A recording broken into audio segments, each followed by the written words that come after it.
কল্পনা করুন এমন এক সুড়ঙ্গের কথা যা মাটির শত শত ফুট নিচে অবস্থিত,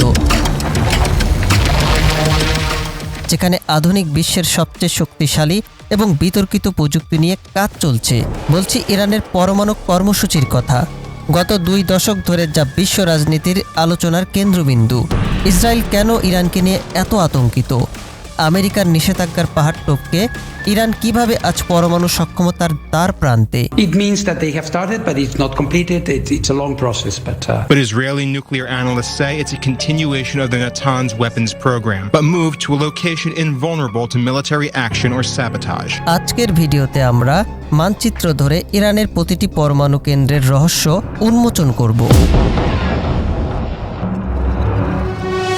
অনেকেই হয়তো জানেন না, ইরানের এই পরমাণু যাত্রার হাতেখড়ি হয়েছিল 1950-এর দশকে আমেরিকার মাধ্যমেই। অ্যাটমস ফর পিস প্রোগ্রামের আওতায় যুক্তরাষ্ট্রই ইরানকে প্রথম পারমাণবিক রিঅ্যাক্টর দিয়েছিল।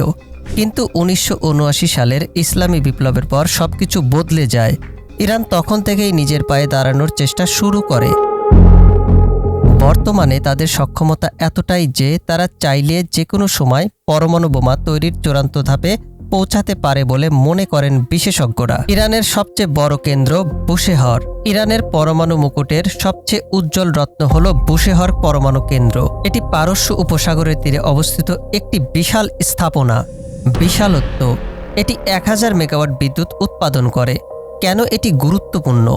এটি কেবল একটি বিদ্যুৎ কেন্দ্র নয়, এটি ইরানের প্রযুক্তিগত শ্রেষ্ঠত্বের প্রতীক। রাশিয়ার কারিগরি সহায়তায় এটি নির্মিত হয়েছে।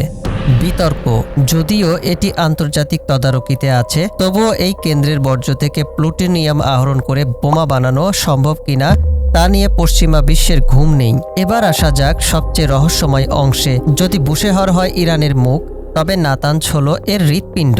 এটি মাটির কয়েক তলা নিচে অবস্থিত। এখানে কয়েক হাজার সেন্টিফিউজ দিনরাত ঘুরে ইউরেনিয়াম সমৃদ্ধ করছে। এরপর আছে ফোর্দো।